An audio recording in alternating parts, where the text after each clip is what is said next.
authentic human identity. Now, can you make this slide larger? Because otherwise we cannot read it much. Is this possible to make the slide larger?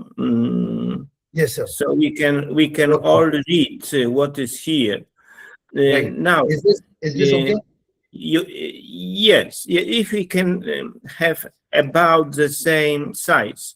Now you can see my name. You can see my name with some academic titles.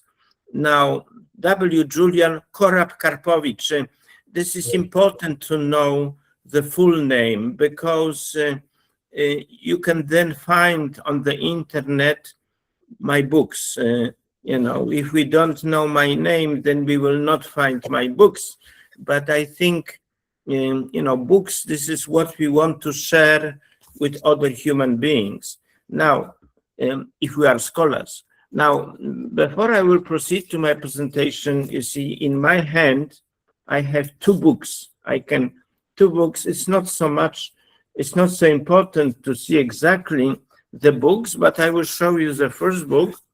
The first book in red cover, it is called Tractatus Logico-Philosophicus, and perhaps some of you, I don't know if you can see the title, some of you may know this book.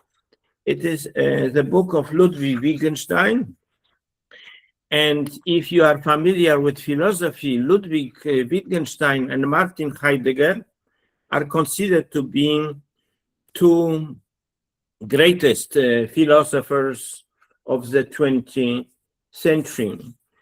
And I like to associate with great people. This is perhaps my hobby, to associate with great people if I have a chance. So I did my doctorate on Heidegger in order to be associated with a great philosopher. Sometimes we cannot meet such philosopher in person, but we can, for example, do a doctorate on a philosopher. And I did my doctorate on Heidegger. This was my meeting with Heidegger, but I have never become Heideggerian, because it is very often the case that if someone does a doctorate on someone, and I have a doctorate, but I have also articles and book on Heidegger, in such case, we start to become follower of a person. So we become so-called Heideggerians. There are many Heideggerians today, probably about some hundreds of PhD works are produced every few years about Heidegger. So there are many Heideggerians. Now, I have written this work, but I have never become a Heideggerian, and I will tell you in a moment why. But then my second, in a sense, person whom I want to meet was Ludwig Wittgenstein. I didn't write my doctorate on Wittgenstein. Nevertheless, I had this book on my bookshelf. You can see many books behind me. And this red book was here, just standing for some years. And at a certain point, I came to a realization that, there is something common between myself and Wittgenstein. And what we have in common is that we want to be authors of so-called Tractatus. Today, Tractatus is not a very common book. Usually, we have about one Tractatus per 100 years, because Tractatus is a very specific work. It is not written in normal paragraphs. Maybe you cannot see this, I don't know. Maybe the picture is too small. But if you know Wittgenstein, he did not write an average scholarly work as everyone does. He did his work in numbered sentences. If you are an Indian thinker, scholar, you know about so-called sutras. So in a sense, Tractatus of Wittgenstein is written in a form of sutras. It is written in a very specific way. Now, and then the second book, maybe you can see this. This is actually my book. This is a Tractatus which I wrote once I came to this idea that I have something in common with Wittgenstein. And it is Tractatus. Here the title cannot be seen on the red book. This is Tractatus Logico-Philosophicus. And my work is called Tractatus Politico-Philosophicus. Wittgenstein was more interested in logic and philosophy. I was always somehow interested in politics, in philosophy, because I just thought we are living in such turbulent age in which the word political is so important. So I devoted a large part of my time to political philosophy. So this work is called Tractatus Politico-Philosophicus, but it is written in exactly the same style as Wittgenstein, as sutras, namely as short numbered paragraphs. So this is just introduction. Let us go to the second. Let us now go to the second slide, not to the last slide, because it is too early to finish, but just to second slide. Is someone operating those slides? Let us just go now to the second slide. Okay. Can we make it larger? Because otherwise we cannot really see this. Okay. Now, what I said about Heidegger, about Wittgenstein, and my book Tractatus Politico-Philosophicus, by the way, it was also translated to Bengali and also to Arabic and also to Persian. It is now translated to 3 languages, and then there are 2 original languages of the Tractatus, Polish and English. For Wittgenstein, the original language was German. For me, this was Polish and English. I operate with those 2 languages. Now, the second slide is actually presenting what I am planning to say. Reality is a multi-level manifold based on 3 dimensions: facts, values, and state of consciousness. The world is the totality of values rather than totality of facts. We must speak about what we can no longer pass over in silence. Philosophy should return to its initial meaning as a quest for complete knowledge of the whole reality. Happiness cannot be reduced to the expansion of consciousness and to the pursuit of pleasure, but is a result of fulfilling one's life potential based on moral and intellectual development. Those are the basic points which I want to cover. Let us go to the next slide. Next slide, please. Is there anyone operating the slides? Okay, maybe I can operate the slide. Okay, and now the order of my presentation. Now, because part of the audience comes from India, I just thought I could speak about Advaita Vedanta, about Indian classical philosophy, which is very important in a sense, also in the relations to those ideas I want to present. Then I will go again to Ludwig Wittgenstein, to his Tractatus Logico-Philosophicus, and to my response given in Tractatus Politico-Philosophicus. Then I will speak about reality as a multi-level manifold based on three dimensions: facts, values, and state of consciousness. And fourthly, I shall discuss authentic human identity and artificial intelligence. This is how I want to finish my presentation.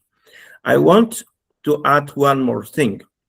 Probably most of you who are now listening to me are scientists, scholars, scientists, not necessarily philosophers. So one should ask such question, why philosophy at all? Just to clarify this very briefly, philosophy, of course, is also science, and perhaps the oldest of all sciences.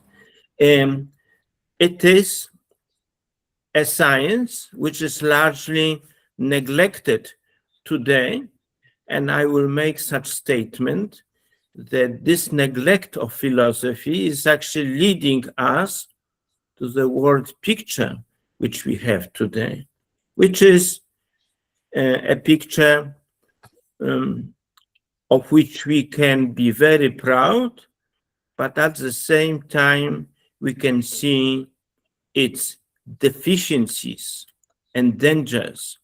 If philosophy is missing, something is missing. Why? Because philosophy is a universal knowledge, not just particular knowledge, particular domain of sciences. For example, political science is a particular field of knowledge. International relations is a particular field of knowledge. Philosophy is not a particular domain of knowledge. It is a holistic knowledge. And perhaps the fact that today's political scientists or those who are dealing with international affairs have very limited knowledge of philosophy. This leads us to this picture, which is not free from danger, which we have today in international relations. Because I am, in a sense, a political philosopher, I am also familiar with international politics, about which I will tell later. Let us now proceed to the next slide.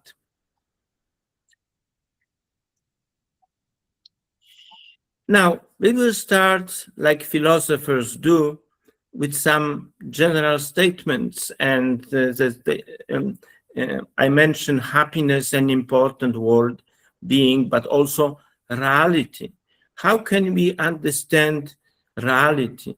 Reality can be broadly defined as everything that exists, in respectively whether or not it can be observed or understood.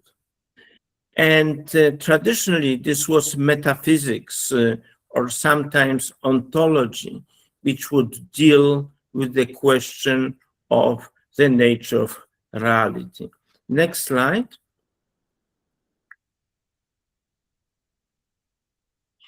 And then we will go to Vedanta. Vedanta is an Indian system of philosophy related to Vedas, and of a particular importance is so-called Advaita Vedanta, non-dualistic system of Vedanta. And the basic principles of Advaita Vedanta are: Brahman is reality, this world is an illusion, and the individual sense and the individual self is nothing but Brahman. Now, how to understand this? Swami Chinmayanda says, to explain this, Vedanta asserts that this seeming world of sense object is not real. The one alone is real and true. This is truth, or Brahman, eternal spirit, or pure consciousness. So from the point of view of Vedanta, if I interpret it correctly, is that the only true reality is actually pure consciousness, eternal spirit. Next slide. Yes, sir. Then if Brahman or universal pure consciousness is the sole reality, then the ultimate purpose of human life is the spiritual realization, or an experience in which the distinction between the individual self and the universal consciousness disappears.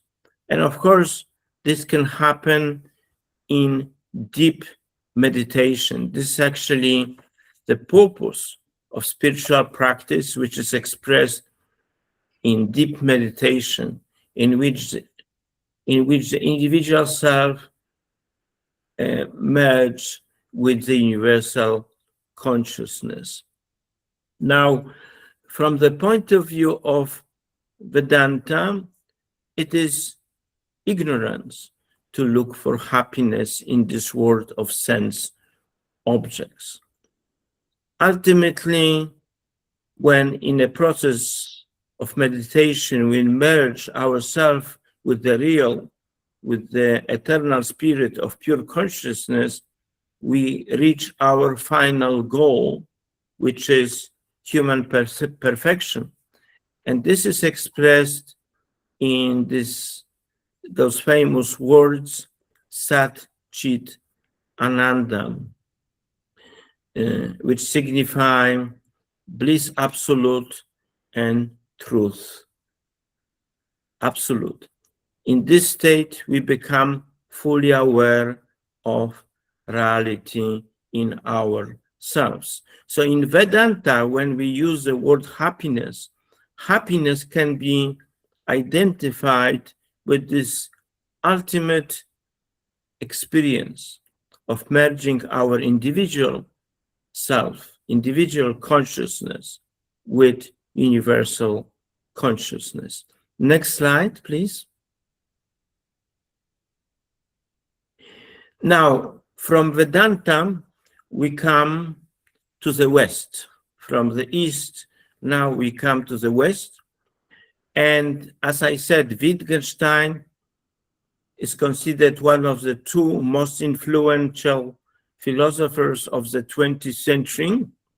And his work, major work, Tractatus Logico-Philosophicus, written in short paragraphs, numbered paragraphs, like here, for example, some examples. The world is a totality of facts, not of things. The world divides into facts. The totality of existing states of affairs is the world. The whole reality is the world. Now, the conclusion from those statements is that the whole reality is the world, and the world is the totality of facts. So we can say that the word picture, the picture of reality which is presented in Wittgenstein, is the exact opposite of this word picture, or the picture of reality which is presented in Advaita Vedanta. For Vedanta, this world is basically an illusion, and the reality is consciousness. Here, this world is reduced to facts, to something what we can observe, and this is our reality. So, of course, there is always an influence between philosophical ideas and the way we look at reality. So certainly, Wittgenstein has very much contributed how Western people today look at the world in a very different way than the world view which is related to Vedanta and to classical Indian philosophy. Next slide, please. Next slide. Now, we can now question, make objections, make a criticism. Now, first objection, the proposition the world is a totality of facts and the whole reality is the world can serve as an example how logical positivism, which was the philosophical school which was developed by Wittgenstein and his colleagues, which considers to be itself an anti-metaphysical program, formulates a metaphysical thesis. The positivists, they were claiming we are not doing any metaphysics, we are not really engaging in any fundamental statements about reality. And yet they did. And the thesis is to exist is to be perceived or observable. And does it sound familiar? Does it sound familiar to you? Is this not how today's Western science look at this world? To exist, to be scientific, to be considered in a scientific inquiry, something has to be perceived or observable. We cannot make any statements which are not really based on experience, on observation. So for the positivists, reality, what exists is sensible facts, denoting what can be observed. These claims do not comply to the verification principle, which Wittgenstein himself developed, saying that a proposition is meaningful and only if and only it is empirically verifiable. It has to be verified. So how can we verify this? That to exist is to be perceived or observed. We cannot verify this on a basis of experience. This has to be made as an assumption and be considered to be a metaphysical or ontological statement. The next slide. The next slide. Now, another thing for today's science, the fundamental concept is the concept of objectivity. There is this famous distinction between facts and values. From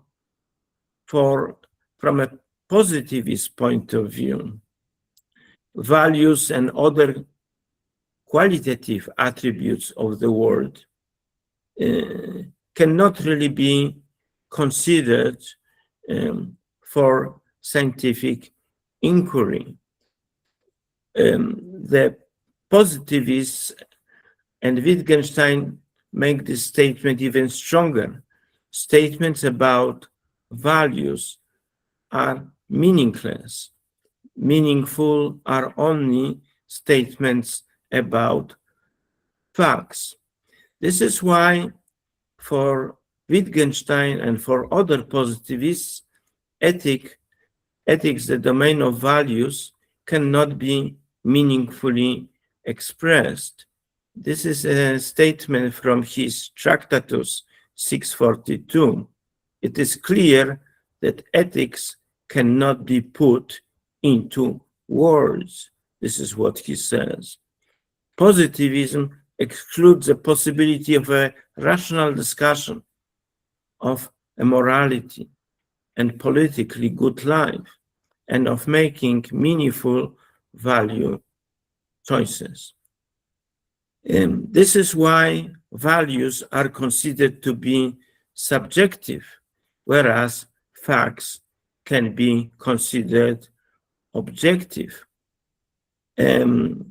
Nevertheless, there is a hidden subjectivity in positivism, because even to assert facts, we need to be engaged in cognitive process, and cognitive process is always subjective. The next slide. Subjectivity in objectivity. According to a dominant positivistic view of science, scientific knowledge is only reliable knowledge.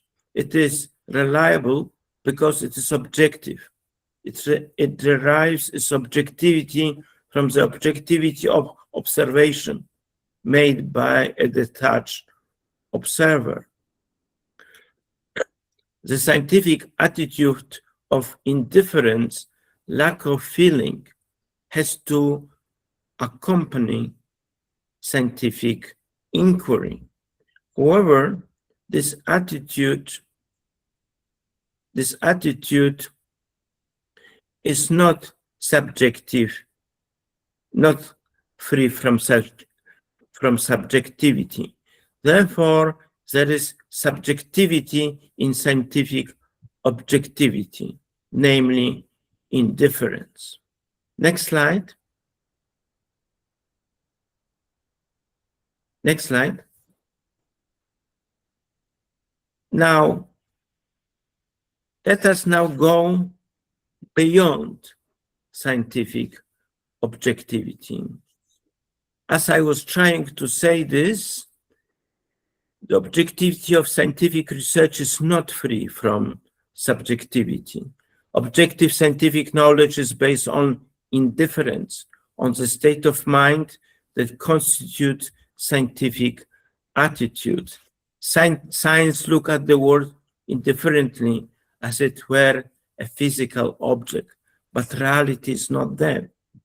In order to know reality, scientific knowledge must be supplemented by universal intersubjective knowledge that goes beyond scientific objectivity. Next slide. Next slide.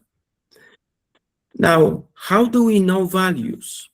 The positivists, they deny that we can know values, saying that knowledge of values is subjective. But I'm trying to show that also knowing facts is subjective because it involves cognition. And cognition is always, human cognition is always subjective, no matter whether we look for facts or for values. Values cannot be perceived and known by observations like facts. They cannot be known by observation and experiment like physical phenomena. And yet, values can be known, since in knowing the world, our subjectivity is always involved. Values, like facts, are essentially subjective. However, just as it is possible to communicate facts to others and agree on statements concerning them, so also it is possible to communicate values. We can share subjective experiences and we can verify them by using proper methods. This way we can arrive at a body of intersubjective and in this sense universal knowledge. This refers not only to facts, but also to values. Next slide, please. Next slide.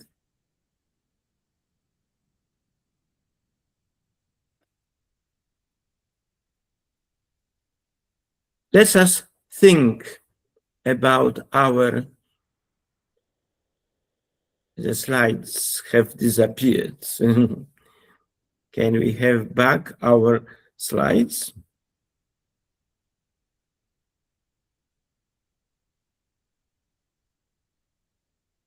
Can we Allow me a minute, sir. Allow me a minute. There has been a glitch, I guess. Just a second. Okay. Just as we are waiting for slides. Yes, sir. Yes, sir. Just it's okay. I'm waiting for slides, but I'm just speaking in order not. Okay. We can just think about our own human lives. Of course, very often we engage in different value statements. The fact that we engage in value statements, the fact that we tell that something is proper or good or fair, does not mean that what we say is meaningless. This is what positivists and positivistic model of science has implied. We can speak about values, we can debate on them, we can agree on them and implement them in our lives. Therefore, rationality and meaning are not limited to facts, to factuality. We can also speak rationally and meaningfully about facts and values. And moreover, can we imagine human lives without values? Let us imagine for a moment that we are humans and yet we do not know values, or perhaps we know them, but we completely disregard them. Then we have basically what we can witness today in how today's wars are conducted. We can see facts, but we cannot see values except human suffering, because values are not longer applied to warfare. All values are disregarded. So I'm using this example to show what is actually a word without values. It can lead to human tragedies. So the main point is values are essential part of human reality. To disregard them as lacking sense, as positivists implied, would impoverish our world. Insofar as human reality is concerned, the world is something more than totality of facts. It is the totality of values. The next slide, please.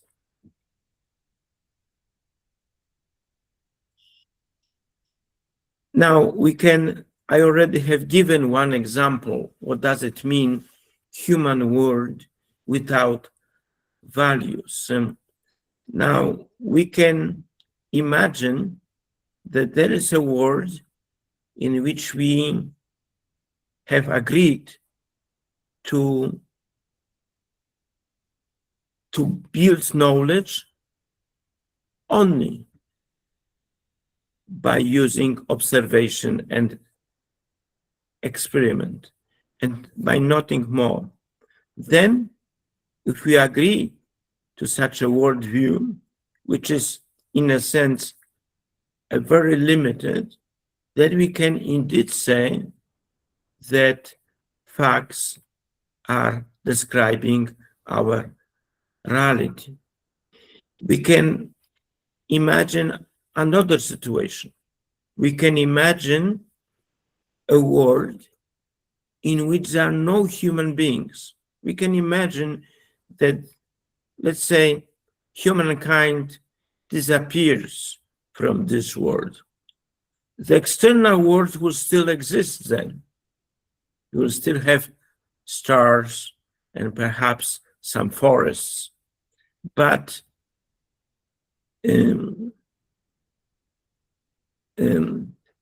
this world without human beings would simply be impoverished. There would be no philosophy, no science, no values, and not even facts, because even facts require human conditions. So there could be a world, the earth could exist without human beings. It could be just populated by animals. But in such world, which will be without humans, there will be no science, no facts, no values, because only human beings, because of their minds, are capable of developing philosophy, science, and of thinking in terms of facts and values. The world that human beings constantly create, the environment that they produce, is largely a result of values they adopt. In a sense, values are more than facts, primary to human world. This is why in my Tractatus Politico Philosophicus I write 7.13, the essence of culture, of human-made environment, is values. The next slide, please.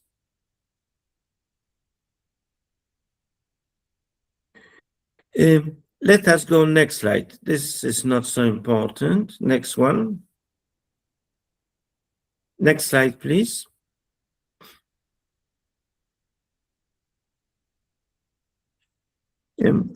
I already said about this just at the very beginning.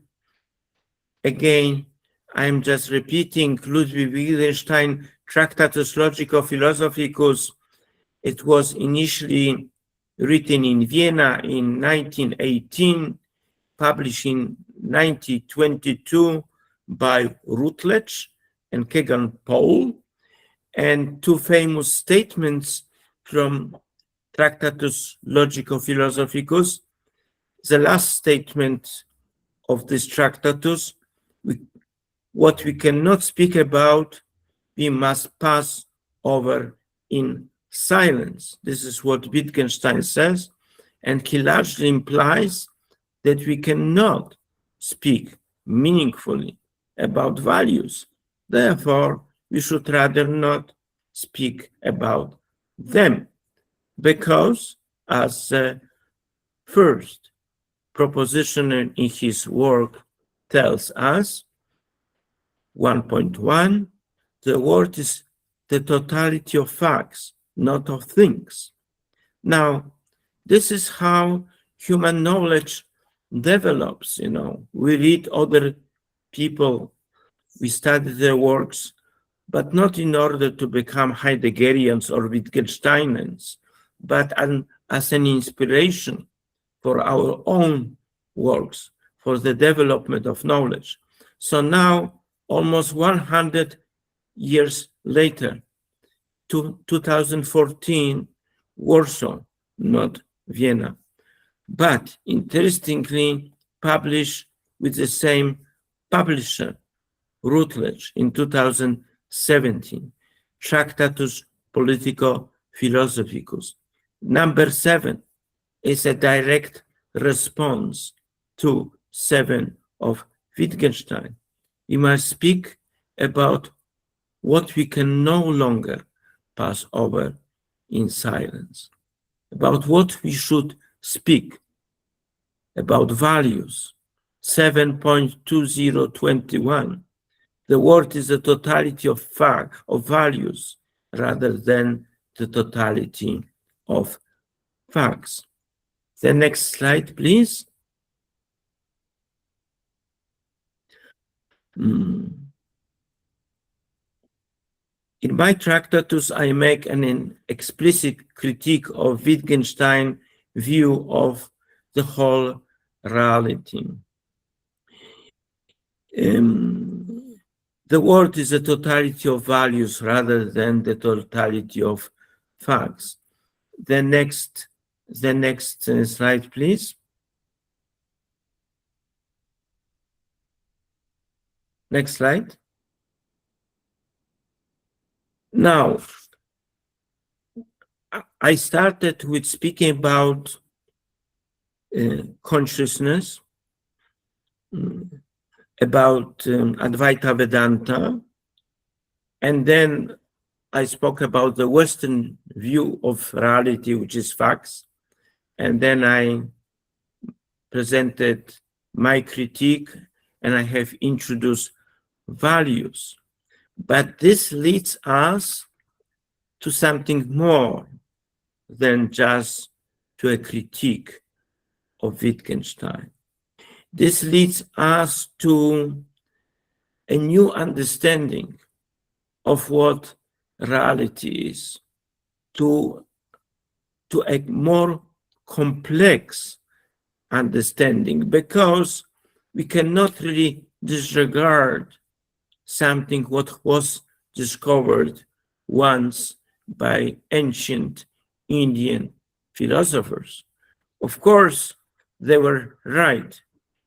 The dimension of consciousness is an important part of our reality.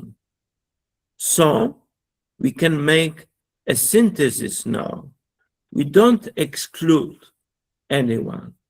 We give some justice to Wittgenstein and to his statements about facts. But then we add values, which is missing dimension. And then we also include the state of consciousness. So those are the fundamental dimensions of reality. This is a fundamental conception of reality. It is a multi-dimensional reality based on facts, values, and state of consciousness. And we can now refer those dimensions to three fundamental aspects of culture. We as human beings, we create culture, and culture can have material, social, and spiritual aspect. And because I am not an Eastern philosopher, but I come from the West, I would not disregard any of those. I would not say that any of them is an illusion. Each of them, in its own way, exists and has a vital impact on our lives.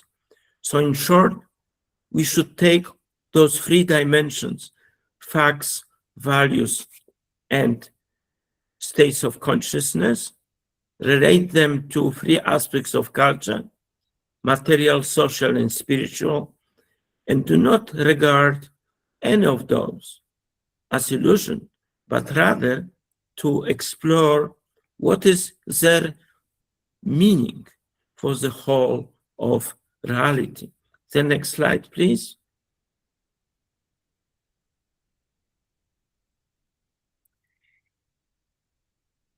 Now, maybe we will not read everything because those are some statements from my Tractatus, just maybe the first sentence. 7.3, reality, what exists, is a multi-level, complex, and dynamic manifold. 7.2.3.1, there are three different dimensions of reality: facts, values, and states of consciousness. Each of them is of relative importance. 7.313 states of consciousness refer to knowledge. Without knowledge, human beings do not exist.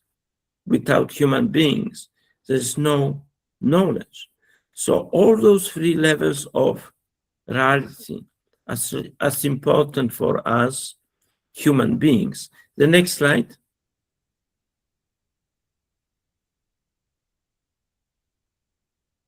Now, this presentation was stimulated by the question of discovering authentic human identity. This question was raised during our last meeting with Professor Horne. Now, this is now a contribution of myself to better understand authentic human identity. As humans, we exist by participating in all three dimensions of reality, of facts, values, and state of consciousness, and perhaps in some additional levels that can still be discovered. If humanity does not know what reality is, and this is unfortunately, I would say, a condition of today's humanity, that largely human beings do not really understand what is their reality. They are either focused on facts, on some other dimensions, material dimensions of culture, like power, but they don't consider values and states of consciousness. So if we are missing, if we are lacking this knowledge, if humanity does not know what reality is and what its proper dimensions of are, it will remain intellectually and morally impoverished. And of course, this poverty, this moral poverty of humankind will be expressed in what we can see today, the extreme dangers of wars. This is the picture which we can see in international relations today. Is very much a picture of intellectually and morally impoverished humankind. To further develop humankind, we must become self-aware of ourselves and of our evolution possibilities. Next slide, please.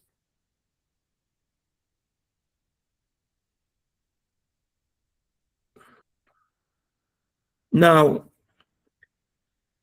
philosophy today, as I said at the very beginning, is not very highly respected. People don't understand that philosophy is a holistic knowledge. Also, some tendencies within philosophy itself has reduced philosophy to some particular discipline, like, for example, analytic philosophy, which is basically concentrating on linguistic analysis. But if we understand philosophy in a classical sense, and I think this is how it was understood in ancient India, and it was also understood in ancient Europe, if philosophy is a holistic knowledge, then it is a quest for complete knowledge. And this quest is endless, which means we can always look for new ways of knowing things, and we should never stop. And today we have the three fundamental knowledge problems which can be related to humanity. First, of course, we should be interested in knowing the nature of the universe, we should pursue our scientific inquiry to know everything about everything. Now, on a practical level, which is more related to political philosophy and political science, we should learn how to create as good and as civilized human world as possible. And please notice that goodness and being civilized, those are values. We cannot disregard to think, what does it mean to represent goodness, and what does it mean to be civilized? If we forget about civilization, about goodness, then in a sense we degrade ourselves as human beings. And the third important problem, fundamental problem, of course, especially in today's context, is to solve the problem of war. To grapple with these problems, philosophy needs to return to its original meaning of love of wisdom, to return to be a quest for complete knowledge of the whole reality and not of a mere part. It must include a rational reflection on values. The next slide, please. Next slide. I think we will go next slide. Next slide after that. And again, this is a view which I have, this is a view which I have expressed in my Tractatus Politico-Philosophicus 7.53. Philosophy is a quest for complete knowledge of the whole reality, not of a mere part. Moreover, philosophy as a quest for complete knowledge of the whole reality today is no longer a personal luxury, but a global necessity for all of us. Only such knowledge can give humanity a proper direction. 7.0 from my Tractatus. We might speak about what we can no longer pass over in silence. Next slide, please.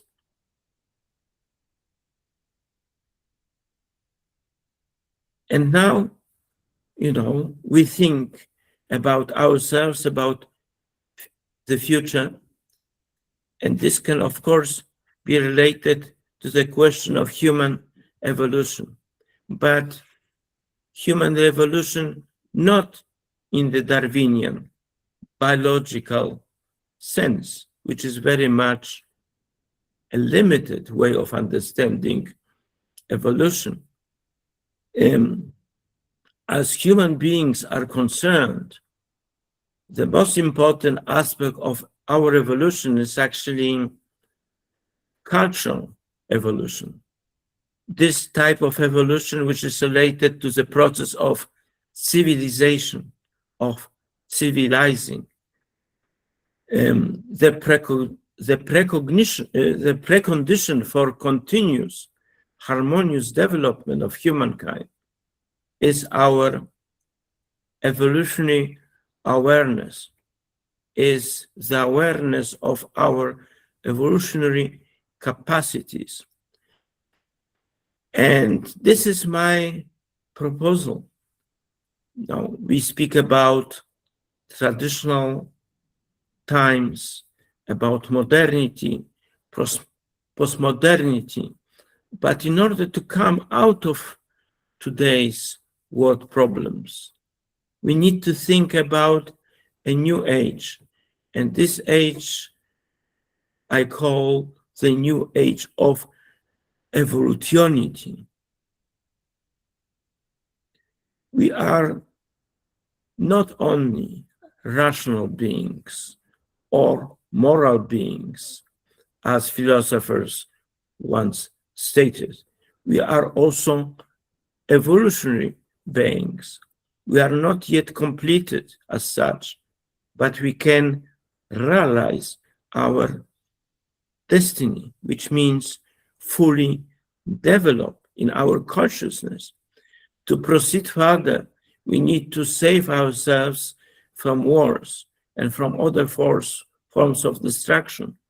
Our destiny is to fully develop our humanity in ourselves, our moral and intellectual qualities. Next slide.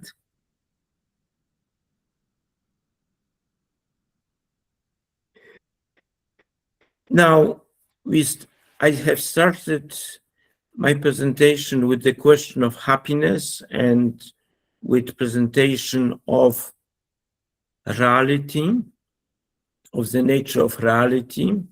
Let us now slowly summarize what I have said, what I tried to express, and also relate this to artificial intelligence. So what we can say, reality is a multi-level manifold. The external world of facts, and this is my disagreement with Advaita Vedanta, is not just an illusion, that and it should not just be associated with sorrow. It is rather one dimension of reality. Indeed, even in this dimension, we can have some good life experiences, and those can be associated with happiness.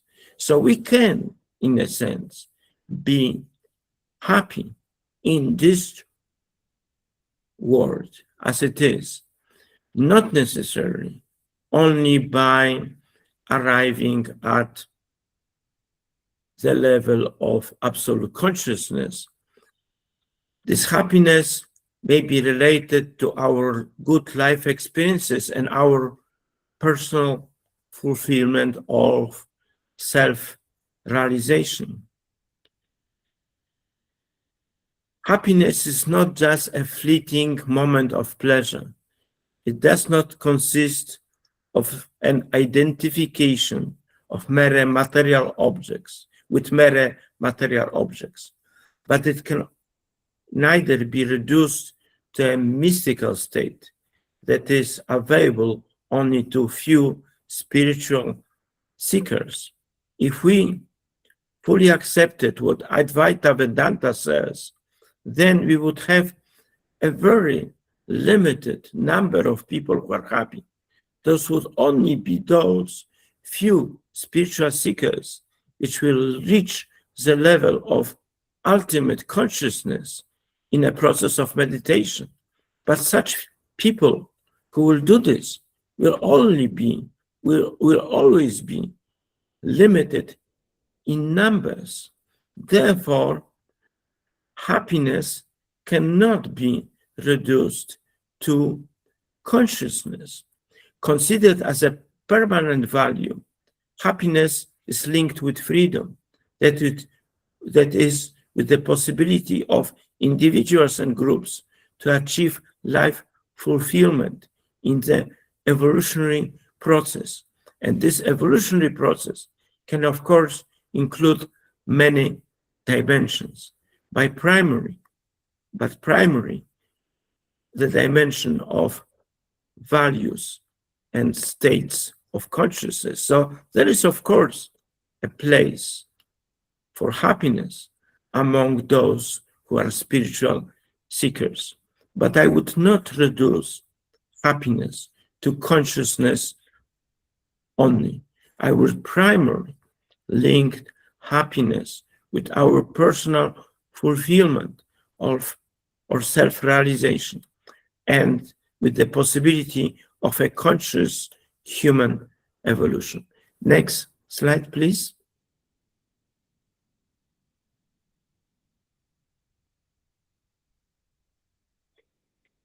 Maybe this is too much reading here, so let us go to the next one.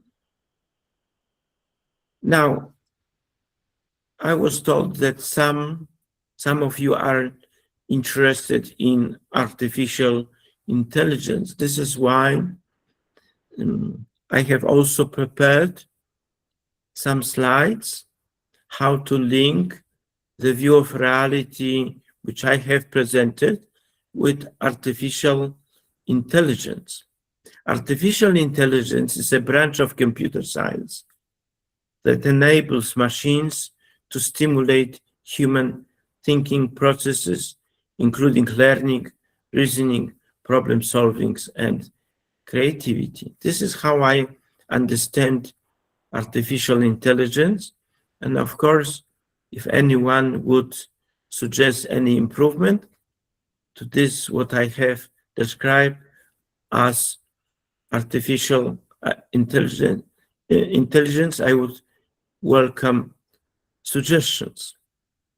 Artificial intelligence can model, stimulate, and process information about human values, but it cannot think values. This is a very subtle difference.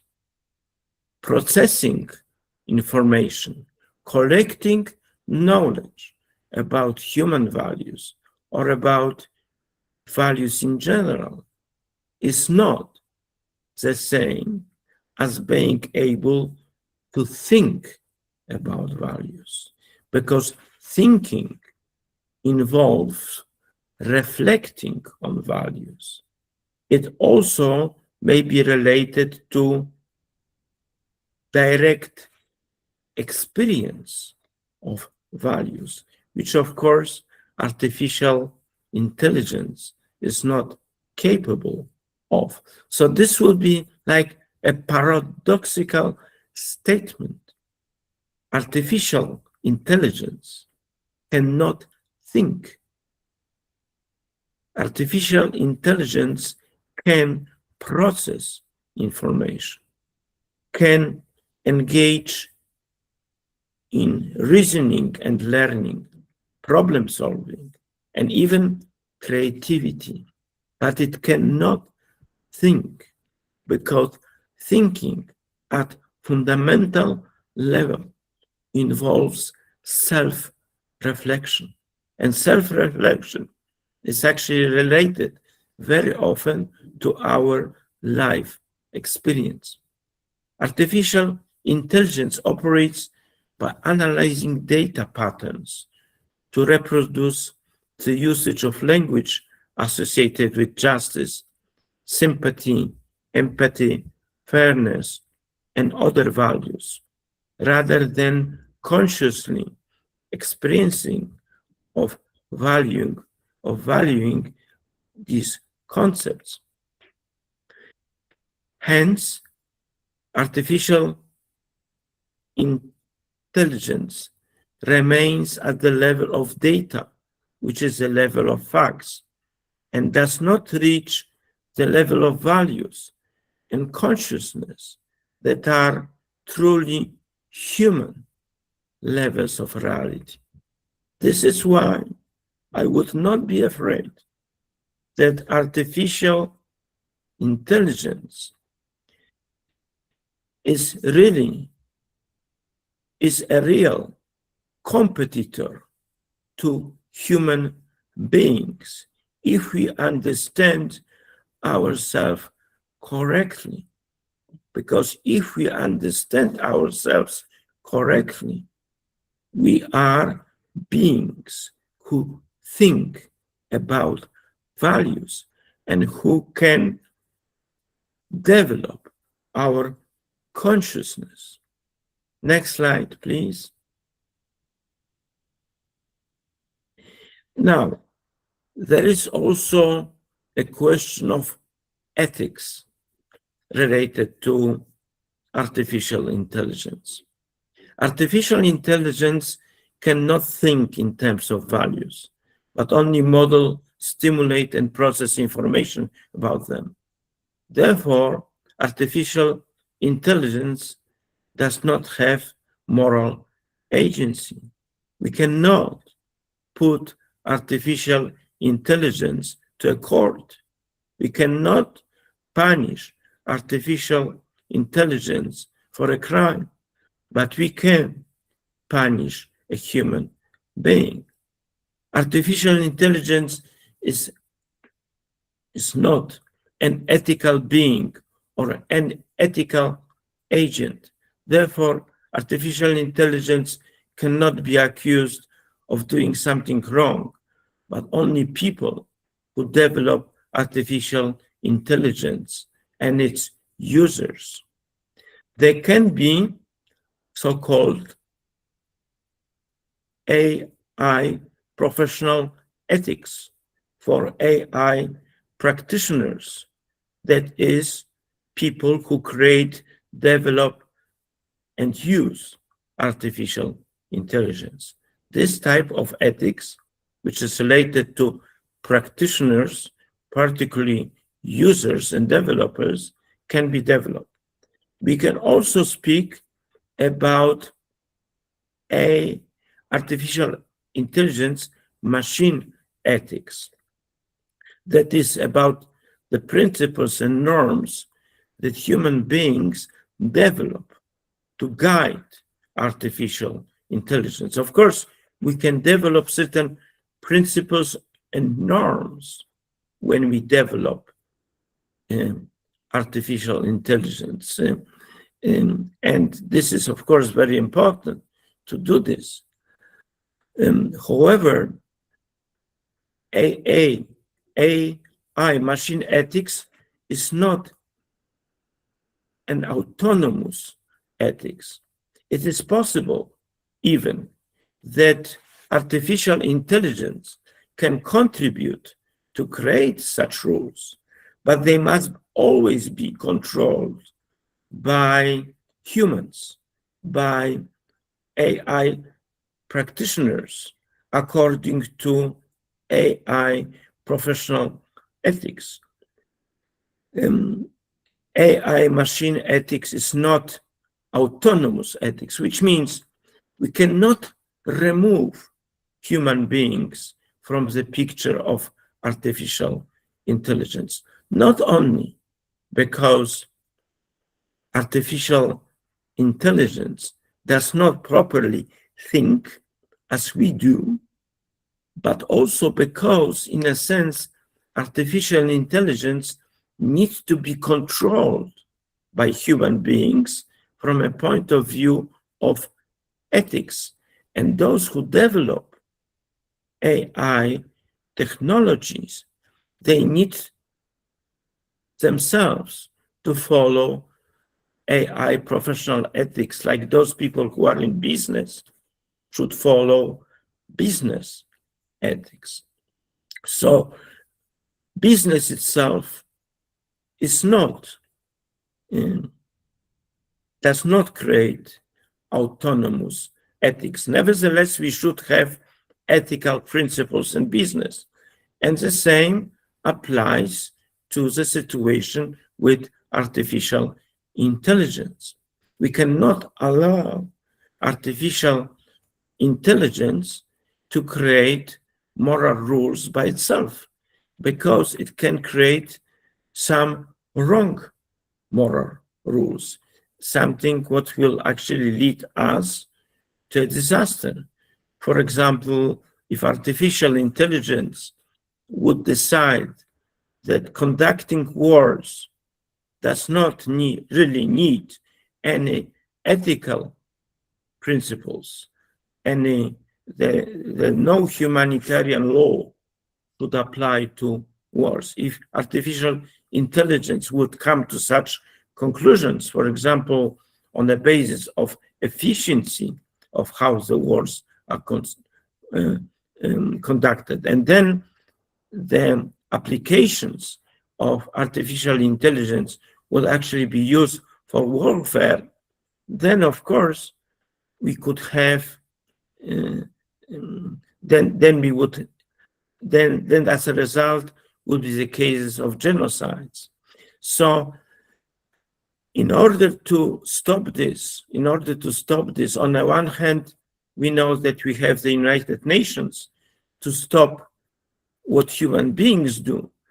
The fact that United Nations is not fully effective, this is another point, but it is beyond the theory of international relations. This goes into the domain of today's political practice. But in terms of artificial intelligence, we are developing this technology. So we need to make sure that there is AI machine ethics, but it is always controlled by human beings from a point of view of AI professional ethics, because otherwise, all those achievements which are related to applying artificial ethics mechanisms to our world today will, in a sense, be lost, because it will guide us towards something what can be very harmful to our lives as human beings. But we don't want that artificial intelligence becomes something harmful, but rather beneficial for us. This is why ethics has to be involved. Next slide, please.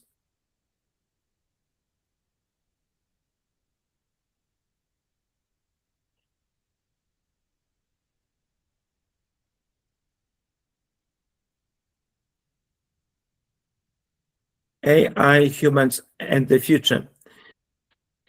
Artificial intelligence cannot think in terms of values and cannot expand its consciousness, even if AI can play an important role in human life as a tool for processing information.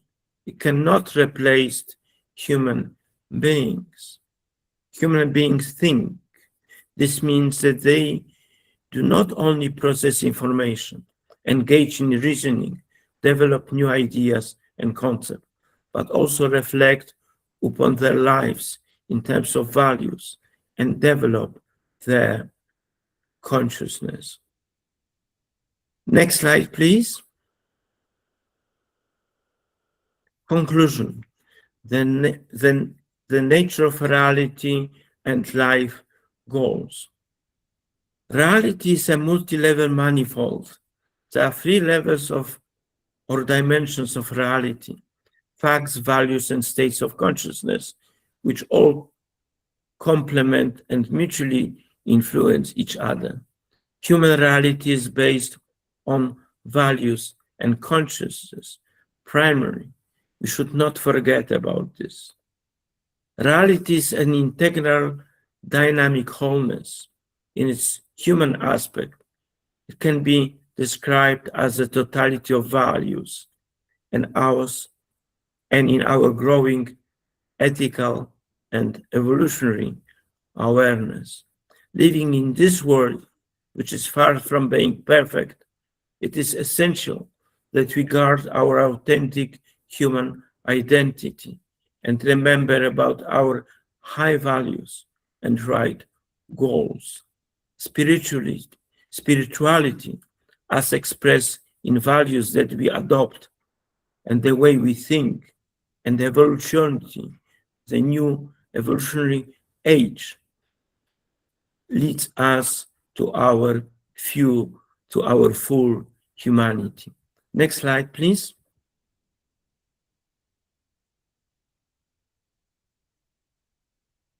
And we are now approaching the end of my presentation.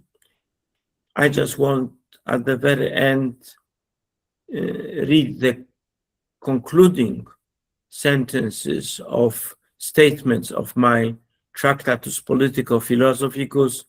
Here you can actually see 3 book covers. The first edition is the one in blue. It was written in English and in Polish at the same time. It was published in 2015. Then in 2017, you have this Routledge edition. It was slightly changed. So this is, in a sense, the best. If someone wants to read the book, it is available. It is still available, for example, on the Amazon or by Routledge.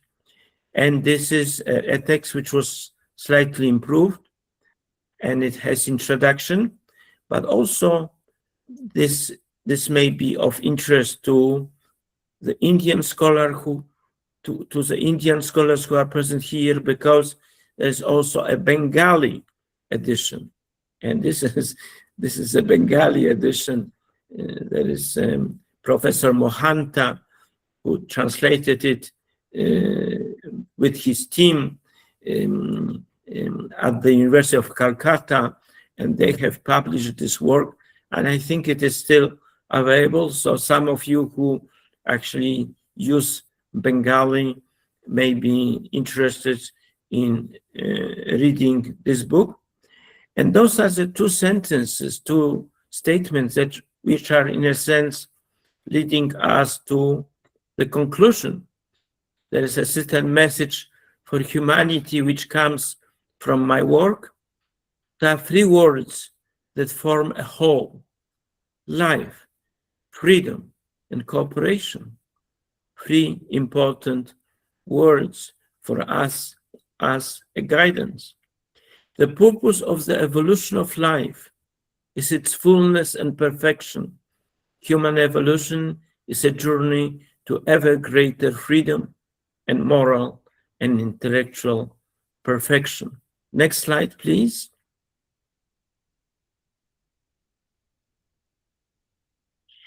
And this year, 2026, a new book of mine is coming. The date for publication is indicated as 14th of April, which is very soon. And, I wrote a book about international relations, since I deal with political philosophy, with political theory. I am also familiar with so-called IR theory. And I wrote quite a unique work because, political realism, if you know political realism, it is usually associated with power.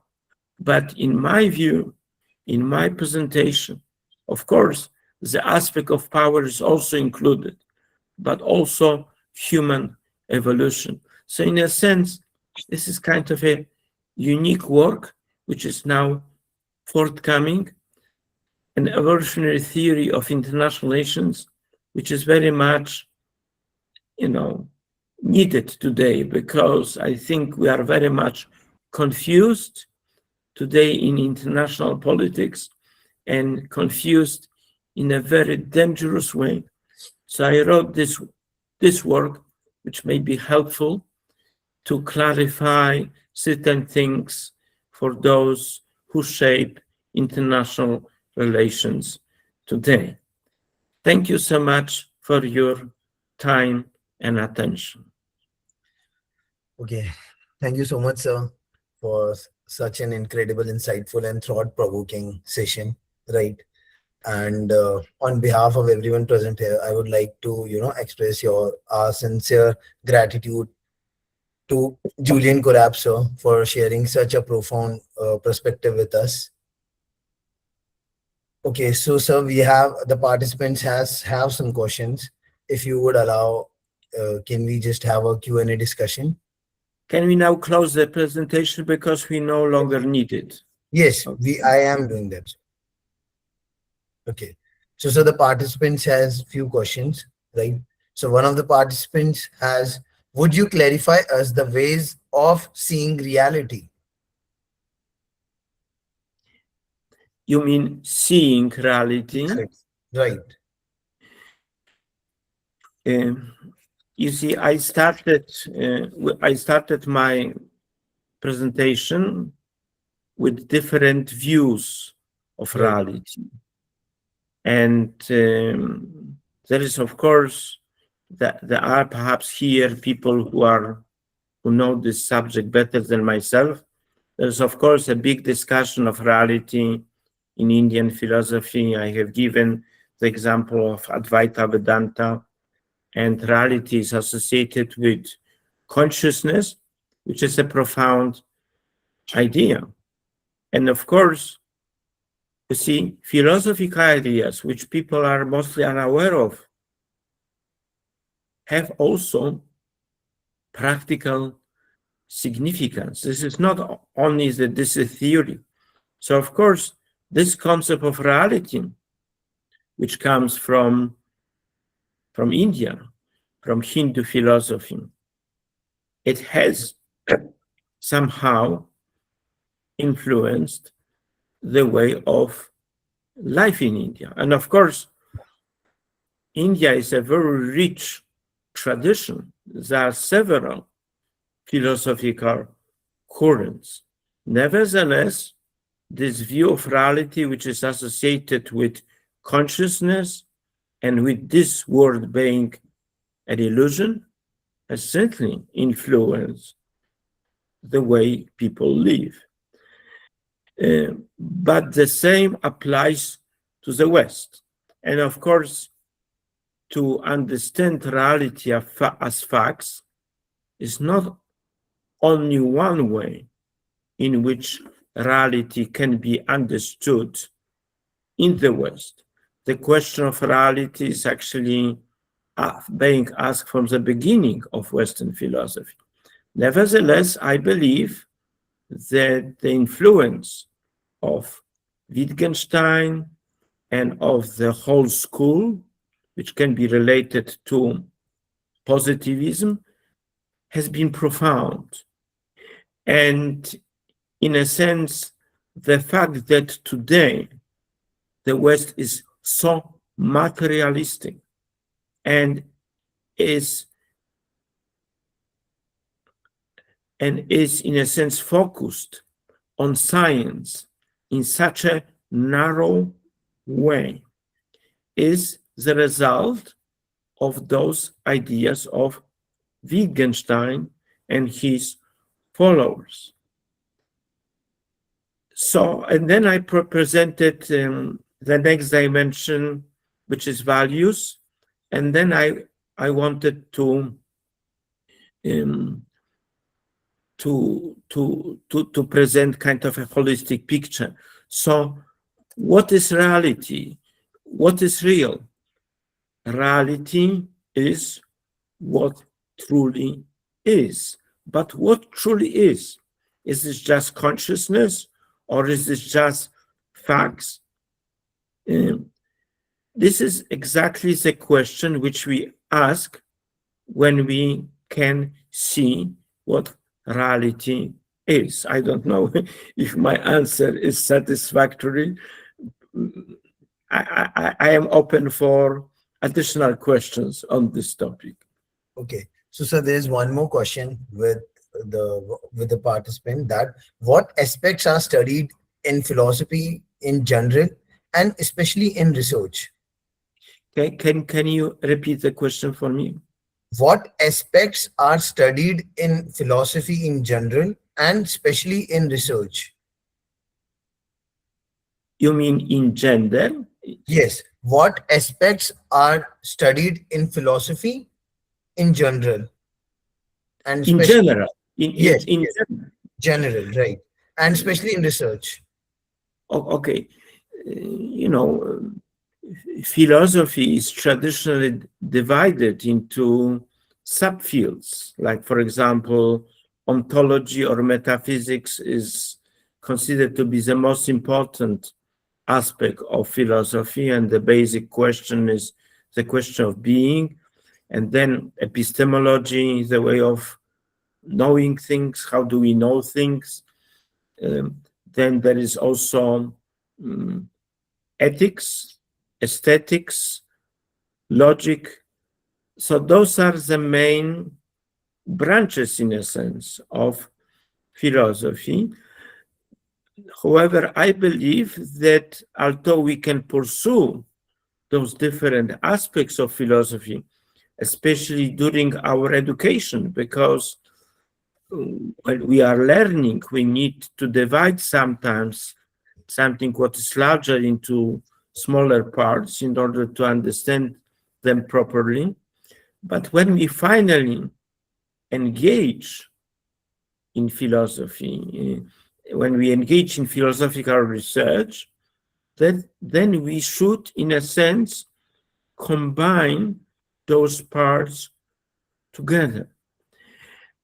And in addition to what I have said, scientists who are dealing with different specific sciences like sociology, physics, biology, in order to be fully creative scientist, in order to discover something truly new, I believe one should not disregard the philosophical aspects of the world, because in general, my understanding of philosophy, which I believe is a classical understanding of philosophy, is that philosophy is always related to the knowledge of the whole. It is kind of a holistic knowledge. Therefore, if we don't do this, if we don't consider some other aspects, like for example, we engage in biology, but we don't consider, for example, ethical aspects of our research, or we don't consider implications, social or political implications of our research. If we don't do this, then first of all, we may not truly discover what we want to discover. Secondly, we can discover something what will eventually be harmful to human beings because some aspect of human life was disregarded. Yes?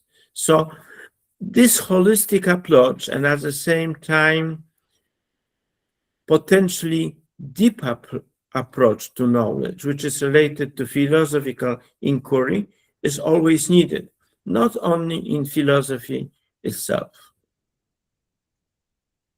Right. Yes, sir.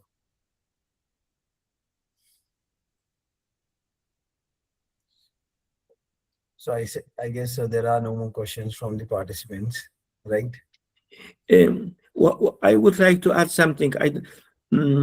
I have also sent a PDF copy of my presentation. Of course, there were many points which I tried to cover, Yes, and for some people who are not doing philosophy on everyday basis, it may be difficult to grasp all those points in just one meeting. May I just suggest to send the PDF copy of my presentation to all participants, and I also encourage you to get familiar with my books, if you want to know more. And also I want to say that I am happy for cooperation, so you can invite me to a talk anywhere you want. Online, it is very easy to go everywhere, but even physically, it is not too difficult. It is now maybe difficult to go to the Middle East, but otherwise, it is not too difficult to travel. So I am always open to meet you online or even physically anywhere where you want. And thank you so much again for all your attention and for your questions. Right, sir. So with that, we come to the end of today's session. It was such an insightful session once again. And then thank you once again, sir, to be our esteemed speaker, right? And I will definitely share the presentation that you were referring to the participants, right? And with this, I would like all the participants wishing you all the curiosity and continued growth ahead. Right. So thank you, everyone. Have a great evening ahead. Thank you, sir. Thank you, the participants. Thank you, Professor. Thank you. Thank you. Thank Thank you you. very much. And Thank you very much. Thank you. we would be sharing the certificates via mail. Our team would be sharing you. Thank you, sir. Thank you again. Thank you very much. And bye bye then. Bye bye. Bye bye, sir. Bye. Bye.